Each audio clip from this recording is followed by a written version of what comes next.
siyazilungiselela ukuthi mhla kwafika ukuthi si-implemente i-universal healthcare coverage ne-NHI sobe sesikulungele lokho.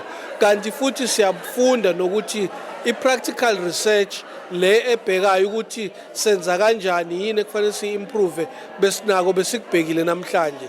Siyathemba ukuthi kuzodlulela lokhu kwamanye ama-district bese kuthi ekugcineni wonke ama-district afunde enye i-district ifunda kwenye, ekugcineni abantu esibalaphayo KwaZulu Natal bathole usizo oluseqophelweni eliphezulu.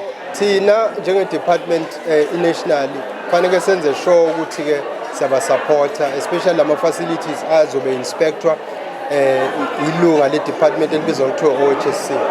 Umsebenzi wethu nje uma ngachaza kabanzi ukuthi sizokwenza sure ukuthi sisebenzisane nama-clinics, either ibhedlela noma ama-clinics, ukuthi balungiselele ama-facility ethu noma izibhedlela zethu nama-clinic ukuthi bakwazi ukuthi baqhube ama-services ngaphansi kwe-program le ebizwa ngokuthiwa i-NHI.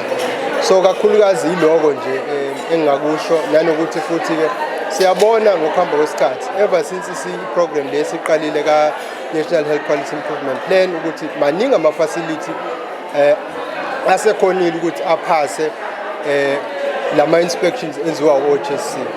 So siyathokoza bakwethu, siyacela futhi ukuthi-ke nomkhandlu wonke waseThekwini ukuthi uma kukhona inkinga nawo sikwazi ukuthi sisebenzisane, sizokwazi ukuthi wonke ama-facility ethu akwazi ukuthi angene under i-NHI. Asigcini lapho-ke futhi sizama nokuthi senze sure ukuthi even nemikhango yethu ne-private siyazama ukuthi isupporte, ngikhuluma ngezibhedlela namaklinikhi, ukuthi bakwazi nabo ukuthi